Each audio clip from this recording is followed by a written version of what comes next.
எல்லாருக்கும் வணக்கம். கடமையை செய், பலனை எதிர்பார்க்காத. என்னடா நம்ம எதுக்கோ எதிர்பார்த்துட்டு இருந்தோம், இது என்ன ஒரு ஸ்லோகம் சொல்றான்னு பார்க்குறீங்களா? எந்த விஷயத்துக்காக நீங்கள் எதிர்பார்த்துட்டு இருக்கீங்களோ அதுக்கு முன்னாடி ஒரு ஸ்லோகம், ஒரு குட்டி கதை. ஏன்னா இந்த வீடியோ முடியும் போது அந்த ஸ்லோகத்துக்கும் அந்த குட்டி கதைக்கும் ஒரு லிங்க் இருக்கு, சரிங்களா? கடமை செய், பலனை எதிர்பார்க்காத, அதான் அந்த ஸ்லோகம். எனக்கு ரொம்ப பிடிச்சது. என்னடா இது, கடமையை செய்ய சொல்றாங்க, பலனை எதிர்பார்க்க வேணான்றாங்கன்னு நிறைய பேருக்கு அந்த ஸ்லோகம்ல ஒரு டவுட் ஒன்று இருக்கு. வேலை பண்ணுறோம், வேலைக்கேற்ற கூலியை எதிர்பார்க்கக்கூடாதா? இவ்வளோ கஷ்டப்பட்டு உழைக்கிறோம், சம்பளத்தை எதிர்பார்க்கக்கூடாதா அப்படின்னு. அந்த ஸ்லோகத்துடைய முழு மீனிங் என்னன்னா ஒரு கதையாக சொல்லிடுறேன். ஒரு பெரிய வீடு, ஒரு மிகப்பெரிய பணக்காரர். அவர் ரூமு மட்டும் க்ளீன் பண்ணுறதுக்கு ரெண்டு ஆட்கள் இருப்பாங்க.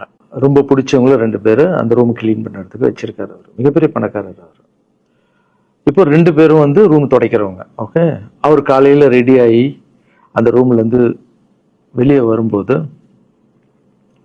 அவங்க துடைச்சிட்டு இருக்காங்கல்ல, அதுல ஒருத்தர் வந்து அவர் பாட்டுன்னு ஒரு வேலையை பார்த்துட்டு இருப்பார், துடைச்சிக்கிட்டே இருப்பார்.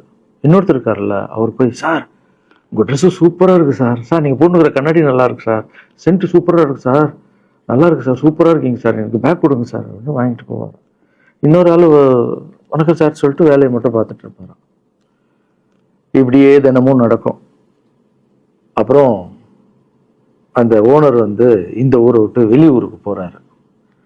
போகும்போது 2 வேலைக்காரங்களும் கூப்பிட்டு ஒருத்தருக்கு வந்து 1 மாதம் சம்பளம் எக்ஸ்ட்ரா, யாரு கூட பேக்லாம் தூக்கிட்டு போய் எப்போ பார்த்தாலும் நான் சூப்பர் சூப்பர்னு சொன்னார்ல, அவருக்கு 1 மாதம் சம்பளம் எக்ஸ்ட்ரா. இன்னொரு ஆளுக்கு ஒரு வீடு வாங்கி கொடுத்து அவரை, நீ என் கூடவே வந்துருங்க, நான் அவர் கூடவே அவரை கூப்பிட்டு போகிறேன். இவன் ஓடி போய் கேட்டானா, சார் என்ன சார் தினமும் நான் தானே சார் உங்கள் பேக் எடுத்துருந்தேன், நான் கொடுத்த வேலையை நீ கரெக்டாக பண்ணல, நீ ஜால்ரா அடிக்கிறதுலையே இருந்த, எனக்கு இது நல்லா இருக்கு அது நல்லா இருக்குன்னு. ஆனால் அவன் வேலையை மட்டும்தான் பார்த்தான். வேலையை கரெக்டாக பார்த்தா பலனு கடவுள் கொடுப்பாரு, அந்த பலன் தான் இது அப்படின்னு சொன்னாங்க. இப்போ விஷயத்துக்கு வருவோமா? திருச்சி கிழக்கு தொகுதி. இன்னைக்கு நான் என்ன முடிவு சொல்கிறேன் இதுதானே. நான் திருச்சி கிழக்கில் நிற்கணும்னா நான் முதல்ல அரசியலுக்கு வரணும். நான் அரசியலுக்கு வரேனா இல்லையான்றதை சொல்கிறேன். அரசியல் எப்படி என் வாழ்க்கையில் வந்ததுன்னு சொல்கிறேன்.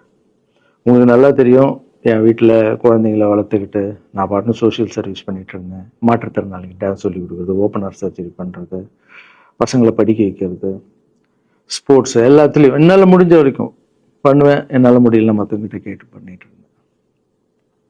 இந்த டைமில் தான் ஜல்லிக்கட்டுன்னு ஒன்று வருது. ஒரு சில விஷயம்லாம் ஃபாஸ்ட்டாக சொல்லிடுறேன், உங்களுக்கு தெரிஞ்ச விஷயம்தான். ஜல்லிக்கட்டுன்னு ஒன்று வருது.